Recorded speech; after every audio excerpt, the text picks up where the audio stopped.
Manne quotidienne. Un guide de dévotion journalière. Mardi 9 juillet 2024. Une réprimande inattendue d'une source inhabituelle. Texte, Nombre 22, 21-30. Verset clé. L'Éternel ouvrit la bouche de l'ânesse, et elle dit à Balaam, « Que t'ai-je fait, pour que tu m'aies frappé déjà 3 fois ?»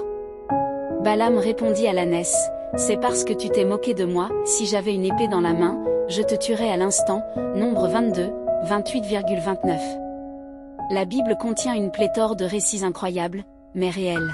L'histoire du buisson ardent, du vent léger et de l'âne qui a parlé sont des preuves des moyens miraculeux que Dieu peut choisir d'utiliser.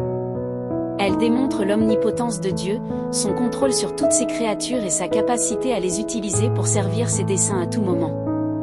Dans l'histoire de Balaam, nous trouvons un homme qui professait l'obéissance au Seigneur, mais qui luttait avec un cœur avide. Balak, le roi de Moab, l'a engagé parce qu'il croyait que Balaam pouvait jeter des malédictions sur le peuple. Par conséquent, lorsque les Israélites campèrent dans les plaines de Moab, Balak, le roi de Moab, fit venir Balaam pour qu'il les maudisse. Dieu interdit d'abord à Balaam de se rendre sur les lieux. Le roi envoya une fois encore le chercher et il refusa à nouveau. Plus tard, il céda à la tentation des richesses et des honneurs que lui promettait Balak. Comme on pouvait s'y attendre, la colère de Dieu s'enflamma devant la manifestation de convoitise et de volonté résolue de Balaam. L'ange de l'Éternel se tenait sur le chemin comme un adversaire contre lui, son épée nue à la main.